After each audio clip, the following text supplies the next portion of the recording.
चलो भाई चलो। कॉम्प्लेक्स इंटीग्रेशन लास्ट सेशन में शुरू किया था, उसी को आज कंटिन्यू करेंगे अपने इस सेशन के अंदर। लास्ट टाइम बताया था एग्जैक्टली कॉम्प्लेक्स इंटीग्रेशन की कॉन्सेप्ट क्या थी यार, मैं आपको याद दिलाना चाहता हूं। हमने लिखा था यहाँ पे सी, सी माने क्या था? कॉन्टूर। तो चलिए F of Z D Z है, तो इसको क्या लिखा था? सी एफ ऑफ जेड के जगह पे क्या लिखा था? यू प्लस आई वी लिखा था, और डी जेड के जगह पे dx plus i d y. बस इसी को फॉलो करना है, आज के न्यूमेरिकल्स को सॉल्व करना है। लेकिन उसके पहले मोहब्बत वाली लाइक चाहिए अपने सारे वीडियोस को, और अपने दोस्तों के साथ जरूर शेयर करिए जनाब। क्योंकि ये जो इंपॉर्टेंट टॉपिक्स होते हैं इसको बोलते हैं higher engineering mathematics. Higher engineering mathematics की जो टॉपिक्स होते हैं, हम चाहते हैं कि आप कॉन्सेप्चुअली पढ़ो।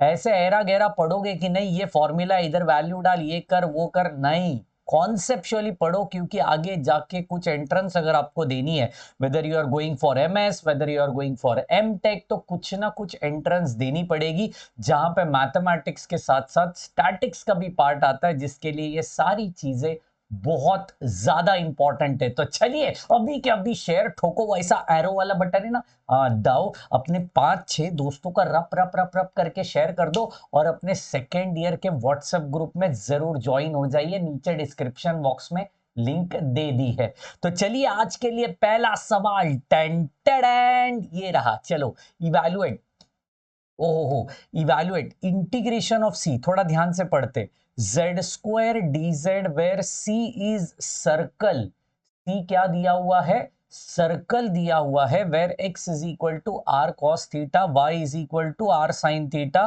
From theta is equal to 0 से लेकर pi by 3। Theta is equal to 0 से लेकर पाई बाई 3।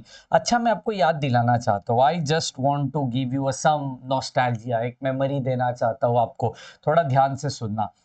कॉम्प्लेक्स नंबर का एक पार्ट होता है, थोड़ा दूसरा कलर ले लेते हैं, क्या बोलती है पब्लिक, है ना? हाँ चलो। तो z is equal to x plus i y, इसको बोलते हैं कार्टेशियन फॉर्म। क्या बोलते हैं? कार्टेशियन फॉर्म, है ना? इसको ही रेक्टेंगुलर फॉर्म भी बोलते हैं। और दूसरा होता है आर ब्रैकेट के अंदर cos theta plus i sine theta, जिसको हम कहते हैं पोलार फॉर्म। क्या कहते हैं? Polar form. एंड तीसरा फॉर्मेट होता है r e raise to i theta. सच कहूं तो ये दोनों के दोनों फॉर्मेट में, मतलब पोलार फॉर्म और तीसरा वाला एक्सपोनेंशियल फॉर्म, ये दोनों के दोनों फॉर्मेट के अंदर आपको आर और थीटा की जरूरत पड़ती है। किसकी जरूरत पड़ती है? आर और थीटा की जरूरत पड़ती है। तो क्यों ना इतना सब कॉस और साइन का झमेला करने से अच्छा मैं डायरेक्टली यहाँ पे एक्सपोनेंशियल फॉर्म का इस्तेमाल करूं। चलेगा क्या? बिल्कुल चलेगा, ठोक के चलेगा। कैसे ठोक के चलेगा भाई साहब? तो इसका मतलब एक डेफिनेशन बनाना चाहता हूं मैं, एक डेफिनेशन बनाना चाहता हूं। जब भी कॉन्टूर सर्कल आएगा, देखो कितनी प्यारी भाषा में लिख रहे हैं हम लोग, मतलब एकदम छोटे से छोटे बच्चा भी पढ़ लेगा। ठीक है, जब भी कॉन्टूर सर्कल आएगा, हमेशा, हमेशा, कौन सा वाला? हमेशा चलो हमेशा, हमेशा एक्सपोनेंशियल, एक्सपोनेंशियल फॉर्म का यूज करो। ओ हो, मतलब जब भी कभी सर्कल आए, ओ हो, जब भी कभी सर्कल आए, हमेशा कौन से फॉर्म का यूज करने का? एक्सपोनेंशियल फॉर्म का इस्तेमाल करना है। पूछो क्यों? अरे पूछो क्यों? क्योंकि ऐसे एक्सेप्ट नहीं करने का, पूछने का। क्यों बाबा जी क्यों? चल मैं बताता हूं। क्योंकि x is equal to r cos theta है, y is equal to r sine theta है। ये हमेशा किसके लिए होता है? सर्कल के लिए होता है। और सच बात बताओ तो यहाँ पे भी आर कॉस थीटा है, आर साइन थीटा, जिसके जगह पे अपन ई रेस टू आई थीटा डाल सकते हैं। इसलिए जब भी कभी सर्कल आए, तब क्या यूज करने का? एक्सपोनेंशियल फॉर्म का यूज करने का। सर इसका मतलब आपका कहना ये है क्या? ये है क्या? देखो, एज कॉन्टूर, ऐसा लिखने का इधर, contour is circle using exponential, exponential form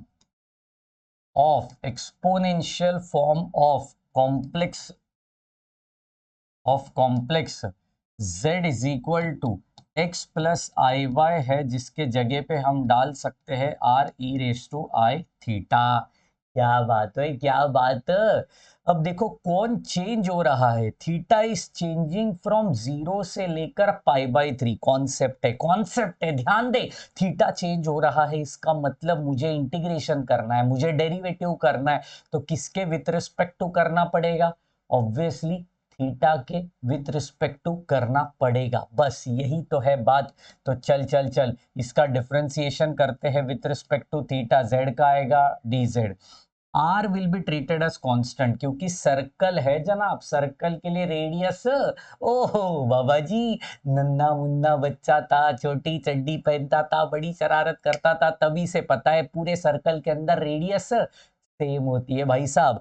तो आर जैसे वैसे हो गई, e raise to i theta का e raise to i theta into, अब थोड़ा ध्यान से, आई जैसे है वैसे आएगा, थीटा का डेरिवेटिव डी थीटा आएगा, थीटा का डेरिवेटिव डी थीटा आएगा। ठीक है, तो ये मेरा dz बन चुका है, ये मेरा z बन चुका है, इसमें कोई दौरा ही नहीं है, कोई टेंशन नहीं है, हम आराम से इसको सॉर्टेड बना सकते हैं। लेकिन मेरा फंक्शन क्या है यार, फंक्शन देखो z स्क्वायर है, कोई दिक्कत नहीं है, हम z तो पता है, तो z स्क्वायर क्या बनेगा, r e raise to i theta का क्या बन रहा होगा स्क्वायर, माने यहाँ पे बनेगा आर की square e raise to 2i theta. खत्म हो गई बात। ओए होए क्या बात, ओए क्या बात, खत्म हो गई बात। चल चल चल, हुआ नहीं हुआ, बोल बोल बोल, लिख ले, यहाँ तक लिख ले, फट फट फट लिख ले, चल चल चल चल चल। अब इंटीग्रेशन में डालो, बाकी कुछ भी नहीं है भाईजान, अब सीधा सीधा इंटीग्रेशन में डालो, काम को खत्म करो।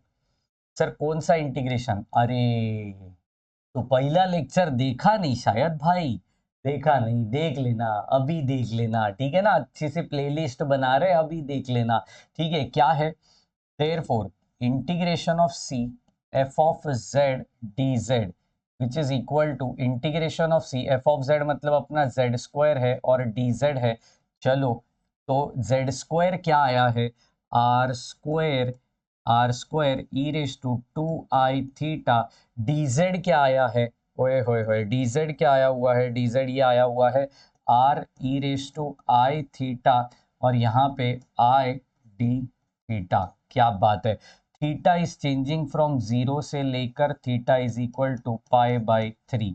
समझे नहीं समझे? अमेजिंग तरीके से समझे सर। अब इंटीग्रेशन किसके विथ रिस्पेक्ट टू होने वाला है, थीटा के विथ रिस्पेक्ट टू। तो ये जो बाकी का कचरा दिख रहा है ना, मतलब आर दिख रहा है, आई दिख रहा है, सब कुछ बाहर निकाल डालो। ठीक है, देखो क्या बनेगा, r square into r will become r cube, ये आई अकेला है तो उसको भी बाहर निकाल दो।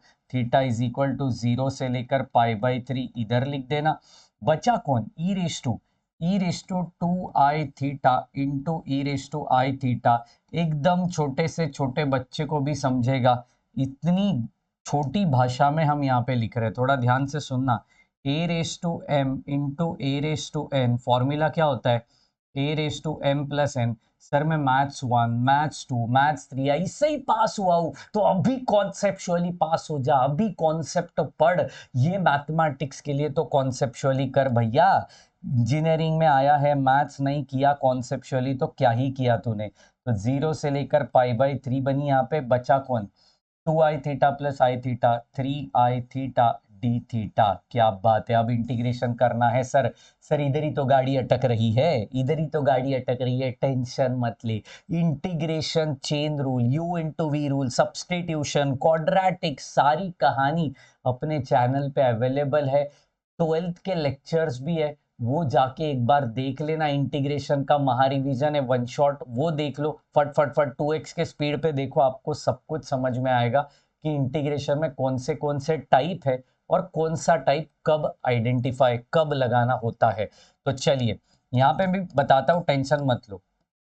अब देखो ई रेस टू 3i थीटा का e raise to 3i theta, e raise to जो होता है ना फंक्शन एक्सपोनेंशियल, ये पत्थर दिल होता है, इसको फर्क नहीं पड़ता, तो उसको जैसे वैसे लिखा, होल डिवाइडेड बाय, थोड़ा ध्यान से, होल डिवाइडेड बाय इस 3i थीटा का डेरिवेटिव करने का और वो डिनोमिनेटर में लिखने का, उसको बोलते हैं चेन रूल। डेरिवेटिव में चेन रूल क्या होता है, जो अंदर का फंक्शन है उसका डेरिवेटिव करके हम मल्टीप्लाई करते। इंटीग्रेशन में क्या होता है, जो अंदर का फंक्शन है उसका डेरिवेटिव ही करते, लेकिन वो डिवाइड करते हैं, वो डिवाइड करते हैं, बस डिवाइड करना है, बाकी कुछ नहीं, कर लो डिवाइड। तो ये 3i जैसे वैसे थीटा का डेरिवेटिव 1 बनेगा, एब्सोल्युटली 0 से लेकर π/3। खत्म हो गई रे, खत्म हो गई। देखो i r³ अपॉन, ये तो बाहर आ जाएगा, 3i है ना, इसका कोई नहीं है काम। बोलिए जय सिया राम, क्या बात है। चलिए e⁻3i थीटा, यहाँ पे बनेगा 0 से लेकर π/3। इसके जगह पे लिमिट डालना होता है। तूने इंटीग्रेशन किसके विथ रिस्पेक्ट टू किया, इंटीग्रेशन किसके विथ रिस्पेक्ट टू किया, थीटा के विथ रिस्पेक्ट टू, तो ऑब्वियसली लिमिट भी उसी के जगह पे डालने का। ठीक है, तो चलिए आई कट चुका है यहाँ से, तो बचेगा r³/3। इंटीग्रेशन में डालिए e⁻3i थीटा के जगह पे π/3 माइनस e⁻3i और यहाँ पे 0। क्या बात है, चलो चलो चलो। ओ हो, कौन कौन कट गया, ये आई पहले से कटा था, यहाँ पे 3 कट जाएगा, कोई नहीं है चिंता। ओ हो, r³/3, यहाँ पे e⁻i बचेगा, माइनस e⁻0 हो जाएगा। चलो e⁻i सर, इसको कैसे सॉल्व करने का, देखो मैं आराम आराम से एक एक स्टेप लिख रहा हूं, आप भी अपनी नोटबुक में उसी अंदाज में लिखना, सिर्फ छापने का काम करने का नहीं भाई। ठीक है, छापने का काम नहीं करने का भाई। चल e⁻i थीटा का फॉर्मूला क्या है, हाँ cos theta plus i sin theta. समझ रहे हो सर, ये कहां से आया, ये तो हम पहली दफा दिख रहे, पहली दफा बोला ना, सच बता रहा हूँ, गाली खा लेगा। ओ हो, देख किधर लिखा है, ये देख ये देख ये देख, r cos theta plus i sine theta है, इधर क्या है आर e⁻i थीटा है। तो कंपेयर कर इन दोनों को, क्योंकि ये भी z है ये भी z है, आर कट गया, बचा कौन, बचा कौन, e⁻i theta is equal to cos theta plus i sine theta. तो पहले बार नहीं देख रहे हम लोग, ये देखा है हम लोग ने, सिर्फ थोड़ा चाहिए ध्यान। ओहो, सबका ज्ञान, क्या बात है क्या बात है, सबको मिल रहा है ज्ञान। चलिए चलिए चलिए चलिए चलिए चलिए, तो यहाँ पे क्या बनेगा, r³ बन रहा होगा। चलिए यहाँ पे cos of pi, cos theta plus i sine theta minus anything raise to 0 is giving you 1। ठीक है ना, सो r³/3 cos पाई होता है -1, sin पाई होता है 0, और ये -1 -1 तो -2r³/3, ये है आपका फाइनल आंसर इस पर्टिकुलर क्वेश्चन के लिए।